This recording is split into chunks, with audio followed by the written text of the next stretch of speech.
సంగమ దేవుని బిడ్డలారా, ఇక్కడ గమనించినట్లయితే యోహాను సువార్త 19వ అధ్యాయము 17వ వచనము ఒక మాట. వారు యేసును తీసుకొని పోయిరి, ఆయన తన సిలువ మోసుకొని వారు యేసును తీసుకొని పోయిరి, ఆయన తన సిలువ మోసుకొని కపాల స్థలమను చోటికి వెళ్ళను. హెబ్రీ భాషలో దానికి గొల్గొత్తా అని పేరు. ఈ గొల్గొత్తా హెబ్రీ భాషలో గొల్గొత్తా అన్నారు. దీన్ని లాటిన్లో కల్వరీ అన్నారు. గ్రీకులో క్రెనియోన్ అన్నారు. అరామాయిక్లో గొగొల్తా లేదా గొగొల్తా అనే మాట వాడారు అరామాయిక్ భాషలో. కానీ వీటికి అర్థం ఏమిటాయి అంటే లూకాసు వార్త 23:33లో కూడా ఒక మాట ఉంది. లూకాసు వార్త 23:33 వచ్చిన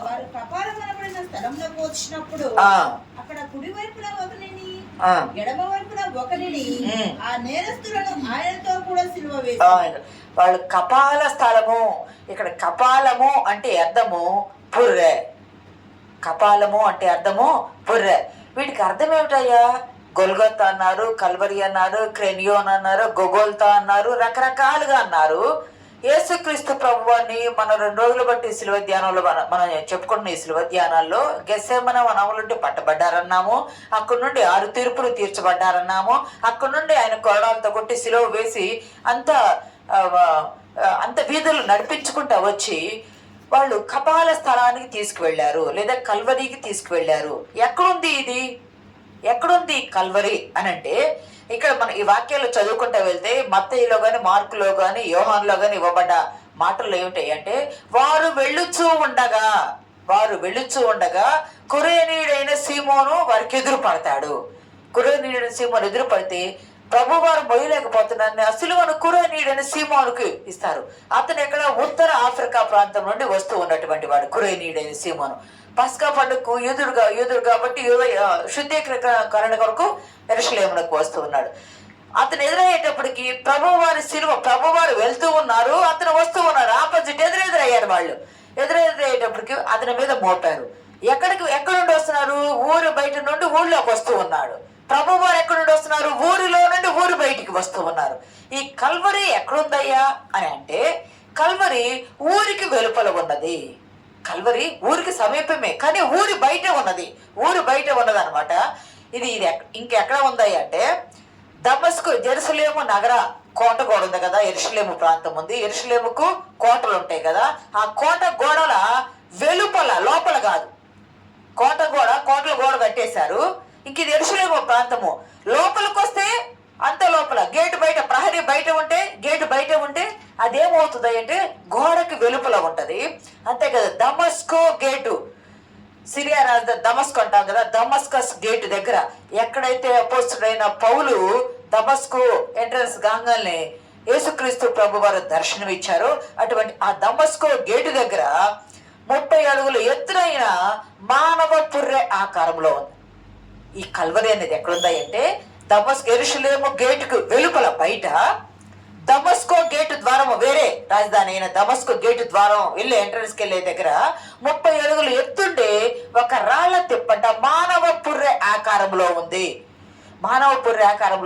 అంటే కన్నులు ఉండి, ముక్కు ఉండి, పుర్రె ఎలాగూ ఉంటుందో ఆ పుర్రె ఆకారంలో ఆ రాళ్ల తిప్ప ఉంది. అసలు ఆశ్చర్యంగా పుర్రె ఆకారంలో ఆ రాళ్ల తిప్ప ఉండడం ఏమిటి? యేసుక్రీస్తు ప్రభువాన్ని అక్కడికే ఎందుకు తీసుకొచ్చి సిలువ వేశారు అంటే, అక్కడ యేసుక్రీస్తు ప్రభువారు చనిపోయారు కదా. అక్కడ చనిపోయిన తర్వాత తీసుకొచ్చి సమాధి చేశారు. సమాధి మీద సెపుల్చర్ అనే ఒక హోలీ సెపుల్చర్ అనే ఒక దేవాలయం కట్టారు. అది అని కొందరు పండితుల అభిప్రాయం. కానీ అది ఎక్కడుందాయి అంటే, తోట ఉంది కదా, అరిమత్త యేసేబు తోట, అరిమత్త యేసేబు సమాధిలో పెట్టారు కాబట్టి అది ఊరికి లోపల ఉంది. అదేమో ఊరికి లోపల ఉంది. సిలువ వేసినేమో ఊరికి బయట వేశారు. అంటే భూగర్భ పురాతత్వ శాస్త్రవేత్తలు కానీ, భూగర్భ పరిశోధకులు కానీ, ఇది ఎక్కడుంది అంటే ఊరికి బయటే ఉన్నది. ఇప్పుడు ఊర్లో కలిసిపోయింది, ఊరికి బయటే ఉంది. శిబిరము వెలుపల ఉండెను. ఈ కల్వరి కొండే అసలైన సిలువ స్థలము.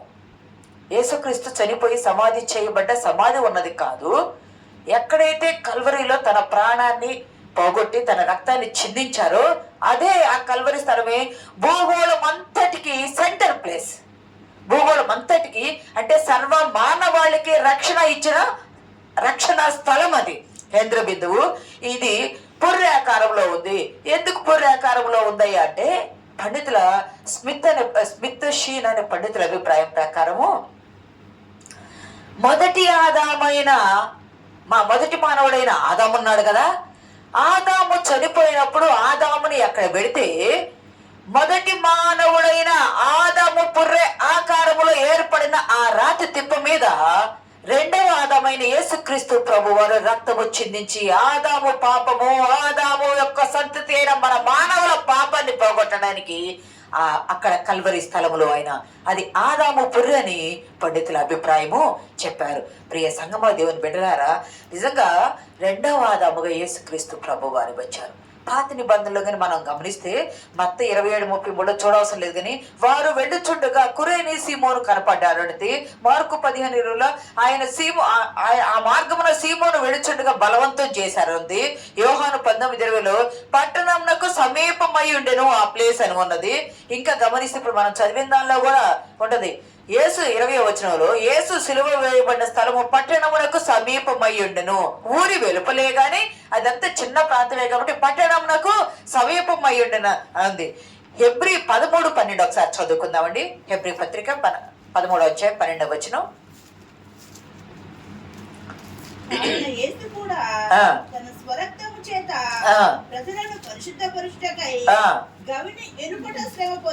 అంతకుముందు వచ్చిన చదవమ్మ 11. మనకు ఒక బలిపీఠం ఉన్నది, దాని సంబంధమైన వాటిని తినుటకు గుడారంలో సేవ చేయడానికి అధికారం లేదు. వేటి రక్తము పాప పరిహారార్థముగా పరిశుద్ధ స్థలములోనికి ప్రధాన యాజకుని చేత తేబడెను.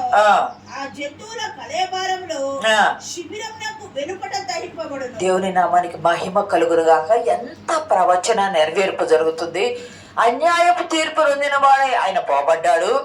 ఒదుగు తేబడు గొర్రె పిల్లయు బొచ్చు కత్తిరించబడి గొర్రెయు మౌనముగా ఉండునట్లు అతను మౌనంగా ఉన్నాడు. ఆయన పొందిన దెబ్బల ద్వారా మనకు స్వస్థత కలుగుతుంది, రక్షణ కలుగుతుందని యెషయా గ్రంథం ఉంది, మొదటి పేతురు పత్రికలో ఉంది. ప్రియ సంగమా, ఇక్కడ మనకొక బలిపీఠం ఉన్నది. దాని సంబంధమైన వాటిని తినుటకు గుడారములో సేవ చేయ వారికి అధికారము లేదు.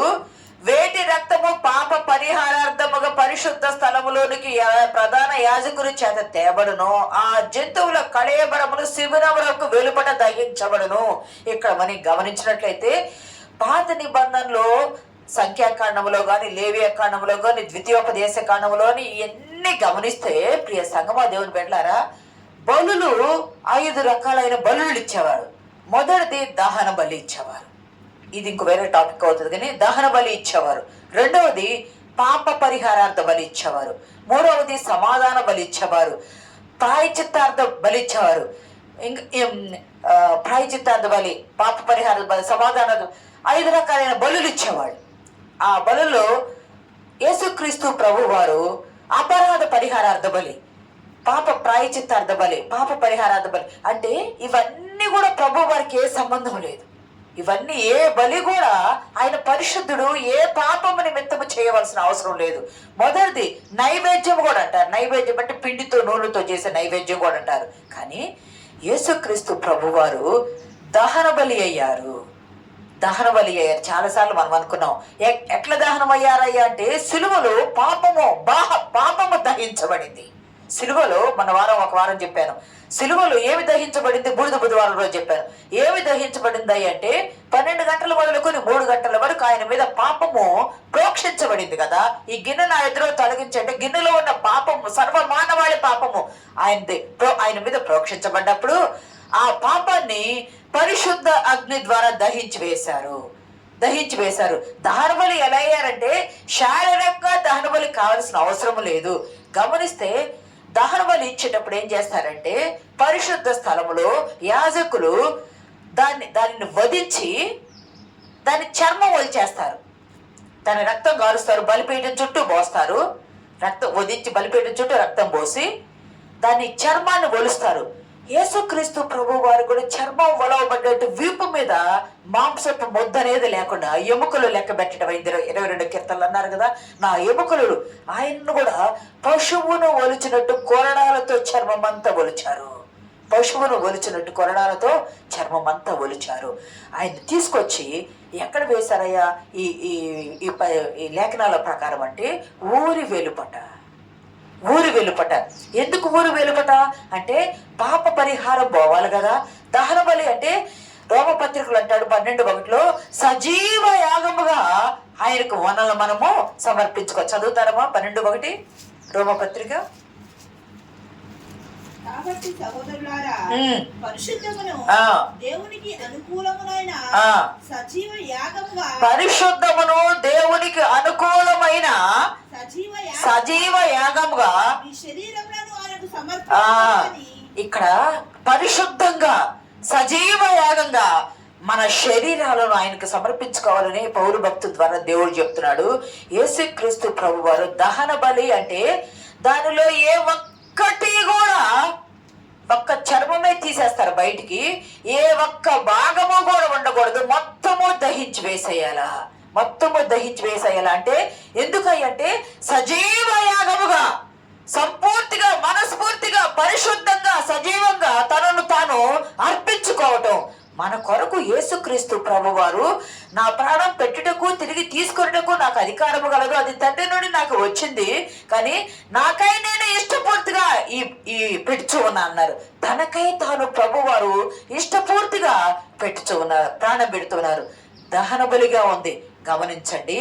ఇంకా ఈ బలులు అన్ని వివరిస్తే టైం సరిపోదు, కానీ మనకు ఆ రక్తము పట్టినప్పుడు యాజకులు ఏం చేస్తారంటే ఆ రక్తాన్ని 7 మార్లు ఆ పాపము చేసిన వాళ్ళ మీద ప్రోక్షీకరిస్తారు. 7 మార్లు చల్లుతారు. ఇట్లా పాపం చేసి గమనించండి, యేసుక్రీస్తు ప్రభు వారు రక్తము కూడా 7 మార్లు ఆ శిలువ మీద పడింది, ఆ స్థలం మీద పడింది.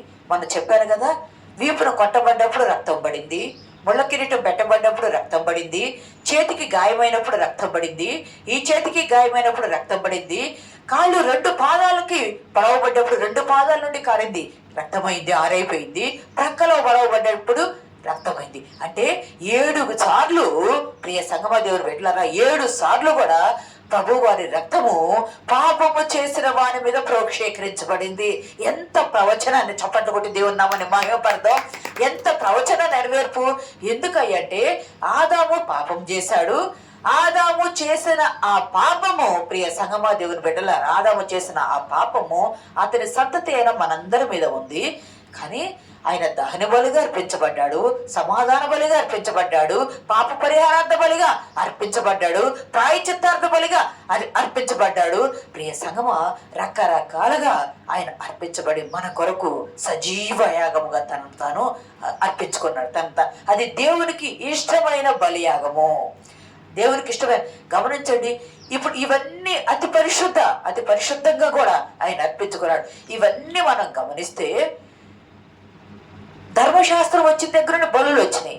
ధర్మశాస్త్రం రాకముందు కూడా నోవాహు బలి అర్పించాడు, దహన బలి అర్పించాడు, అబ్రహాము బలి అర్పించాడు, అబ్రహాము అర్పించాడు, ఇస్సాకు అర్పించాడు, యాకోబు కూడా బలి అర్పించాడు. అంటే బలి ఇవ్వటం అనేది అది సాంప్రదాయంగా వచ్చింది. అది ఎట్లా వచ్చింది అంటే షాడో, నీడగా వచ్చింది, ఛాయగా వచ్చింది. ఇది నిజము. గొర్రెల రక్తము పాపాన్ని తీసివేయలేవు కదా, మానవుడు చేసిన పాపం తీసివేయలేవు, కానీ ఇలా ఇస్తాయి. గమనించండి, మొట్టమొదటి మానవులు గుహల్లో జీవించారు, చెట్ల వెనక జీవించారు, గుహల్లో జీవించారు. తర్వాత చిన్న ఆకులు కప్పుకొని ఆకులతో ఉండటం నేర్చుకున్నారు. తర్వాత చిన్నగా గుడిసెలు వేసుకున్నారు. తర్వాత అంతా మార్పు చెందుతూ వచ్చి పెద్ద అపార్ట్మెంట్ కట్టే స్థితికి వచ్చారు. అంటే మొదట బలి అర్పణ ద్వారా మానవుని పాపని పోగొట్టడానికి వచ్చారు. కానీ జంతువుల బలి అనేది, రక్త ప్రోక్షణ అనేది అది ఇట్లా మోడలు, రక్తం చిందించాలనే మోడలు చూపిస్తా వచ్చారే తప్పితే అది నిజమైన పాప పరిహారము కాదు. అది నిజమైన పాప పరిహారము కాదు. నిజమైన పాప పరిహారం ఎక్కడ దొరికింది అంటే క్రీస్తు వారిలోనే దొరికింది, యేసుక్రీస్తు ప్రభు వారిలోనే దొరికింది. అందుకనే అంతేకాదు, ఆ లేఖన భాగంలో గలతీ 3:15 3:13 గలతీ పత్రిక 3:13. ఆత్మను గూర్చిన వాగ్దానము ఆ విశ్వాసము వలన మనకు లభించినట్లు అబ్రహాము పొందిన ఆశీర్వచనము క్రీస్తు ద్వారా అన్యజనులకు కలుగుటకై క్రీస్తు మన కోసము శాపములను శాపమై మనల్ని ధర్మశాస్త్రము యొక్క శాపము నుండి విమోచించెను. ఇందును గూర్చి ప్రాణం మీద వేలాడబడిన ప్రతి వాడును శాపగ్రస్తుడు అని వ్రాయబడి అబ్రహాము ద్వారా యేసుక్రీస్తు ద్వారా మనకు అన్యజనులమైన మనకు ఆయన రక్షణ కలుగజేయుట కొరకు ఆయన ఏమయ్యాడంటే ధర్మశాస్త్రం అనే పాపాన్ని పోగొట్టడానికి మ్రానున వ్రేలాడదీయబడి చంపబడ్డాడు. మానున వ్రేలాడదీయబడి చంపబడిన ప్రతి వాడు కూడా శాపగ్రస్తుడు. మాను వేలాడదీయబడిన ప్రతి వాడు కూడా శాపగ్రస్తుడు. అప్పుడు శాపగ్రస్తుడు ఏం చేస్తారు? ఊరి వెలుపలికి తీసుకుని పోయి సంఖ్యాకాండము 15వ అధ్యాయము 35-36 వచనాల్లో కానీ, లేవియా కాండము 24 అధ్యాయం 14-23 వచనాల్లో కానీ గమనిస్తే వీళ్ళందరినీ ఎవరైనా పాపం చేసిన వాళ్ళు ఉంటే, ఏదైనా దేవునికి యెహోవా నామానికి దోషకరంగా అయిన యేసుక్రీస్తు ప్రభువారు నేను దేవుని కుమారుని అని చెప్తున్నాడు కదా, తండ్రి యొద్ద నుండి వచ్చానని చెప్తున్నాడు కదా, అంటే అది దేవదోషణగా భావించారు కదా. దేవునికి వ్యతిరేకంగా చేసింది ఏదైనా ఉంటే ఊరి వెలుపలికి తీసుకొని వెళ్ళి, అంటే శిబిరం వెలుపలికి తీసుకొని వెళ్ళి వాళ్ళని రాళ్ళతో కొట్టి చంపాలా. ఒకసారి ఒక స్త్రీ పాపం చేయడానికి వచ్చినప్పుడు, యేసుక్రీస్తు ప్రభు వారి దగ్గరికి వచ్చినప్పుడు, ఆయన దగ్గర నిలబడ్డప్పుడు కొట్టడానికి రాళ్ళు తీసుకొని వచ్చారు వాళ్ళంతా. శాస్త్రులు, పరిచయులు, ప్రజలందరూ ఈమె వ్యభిచారంలో పట్టబడ్డ స్త్రీ అని రాళ్ళు తీసుకుని కొట్టడానికి వచ్చినప్పుడు యేసుక్రీస్తు ప్రభు వారు ఏమంటారంటే, మీలో పాపము చేయని వాడు మొదట ఆమె మీద రాయి వేయండి అన్నారు. యేసుక్రీస్తు ప్రభు వారు కూడా దేవదోషణ చేస్తారంటే ఊరి వెలుపలికి తీసుకొని వెళ్ళి రాళ్ళు వేసి కొట్టి చంపొచ్చు. కానీ అంతకుముందు ప్రభు వారు ఏమన్నారు? మీరు ఎవరైనా పాపం చేయకుండా ఉంటే రాయి వేయండి అన్నారు. ఇప్పుడు ఆయన మీద రాయి వేయాలన్న వీళ్ళు ఈ మాట ప్రభువారు ఈ మాట అంటారు కదా. కాబట్టి రాళ్ళు వేసి కొట్టి చంపడం కాదు, ఈయన రానును వేలాడదీసి చంపించాల.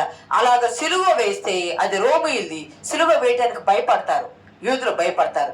సిలువ వేస్తే అది శాపం అయితే భయపడి వేయరు కాబట్టి రోమీయులు చాట వేయించారు. ఆ సిలువను వ్రేలాడిన మనిషి, ఇది దేవుడు మీకు ఇచ్చిన భూమి కదా, మీకు ఇచ్చిన భూమి అపవిత్రం కాకూడదు కదా, అపవిత్రం కాకుండా ఉండటానికి పరిశుద్ధమైన భూమి కాబట్టి నువ్వు ఎక్కడికి వెళ్ళాలా? గవిని వెలుపటికి వెళ్ళాలా. ఈ హెబ్రీ పత్రిక 13లో అదే ఉంది కదా, 12లో గవిని వెలుపటికి వెళ్ళి ఆయన చదవమ్మా మాట ఒకసారి. కావున యేసు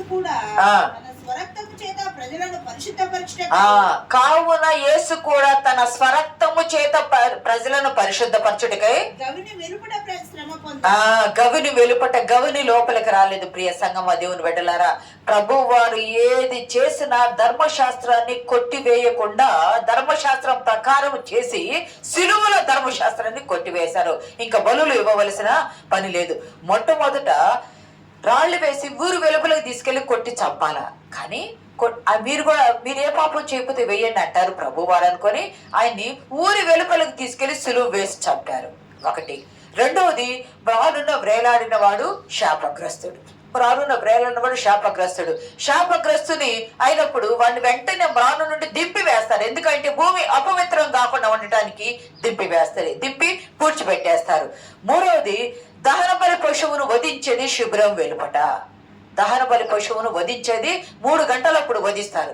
మొదటేమో ఒక బలినిస్తారు ఉదయం 9 గంటలకు, సాయంత్రము 3 గంటలకు ఊరు వెలుపట తీసుకొని వెళ్ళి ఒక దహన బలిని అర్పించేసి యాజకుడు వచ్చి స్నానం చేసి శుద్ధీకరించుకొని తన వస్త్రములు ఉతుక్కొని శుద్ధీకరించబడతాడు. యేసుక్రీస్తు ప్రభు వారి కూడా ధర్మశాస్త్రాన్ని కొట్టివేయడానికి, ధర్మశాస్త్రం నుండి వచ్చే పాపాన్ని కొట్టివేయడానికి ఊరి వెలుపలికి వెళ్ళి ఆయన శ్రమ పొందెను. ప్రవచన నెరవేర్పు జరగడానికి అక్కడ రక్తము చిందించారు. రోమ పత్రికలో మనం ఇందాక చెప్పుకున్న రీతిగా సజీవ యాగముగా తనను తాను ఆయన అర్పించుకున్నాడు. తన చర్మం కూడా దహన బలికి వచ్చినట్టు చర్మం కూడా గొలవబడింది.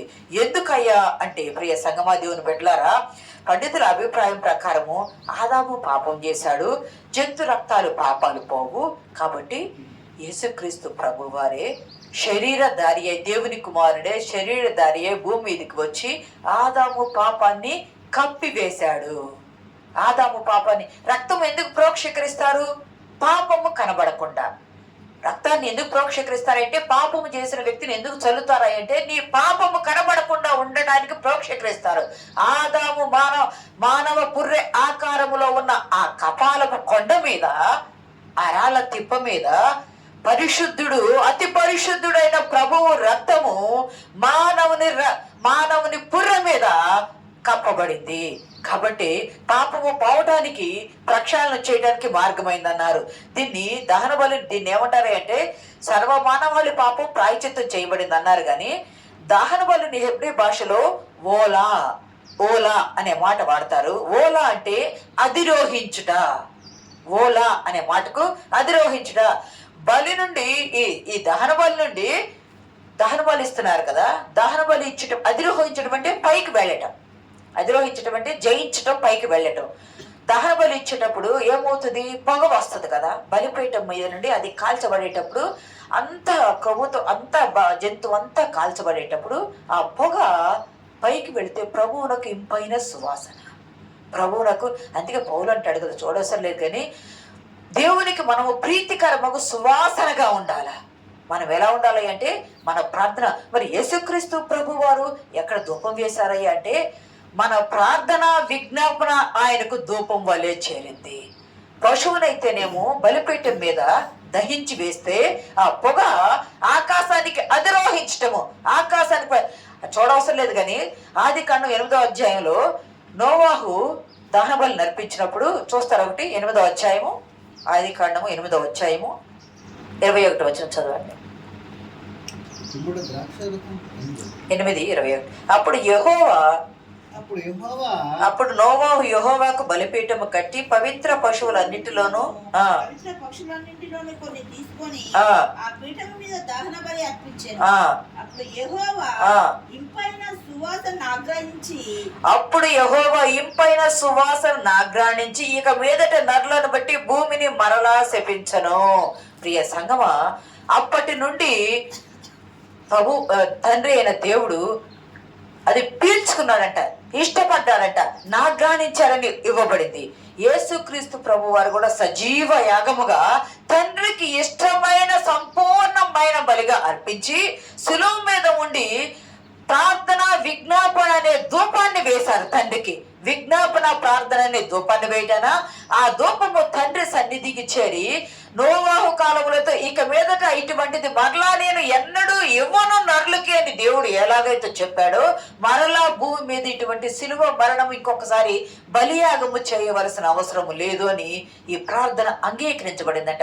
తండ్రి వీరేమి చేస్తున్నారు, వీరెక్కరు వీరిని క్షమించమని అన్నారు కదా, ఆ ప్రార్థనే ధూపం వల్ల తండ్రి సన్నిధికి చేరిందంట. ప్రియ సంగమా, దేవుని బిడ్డలారా,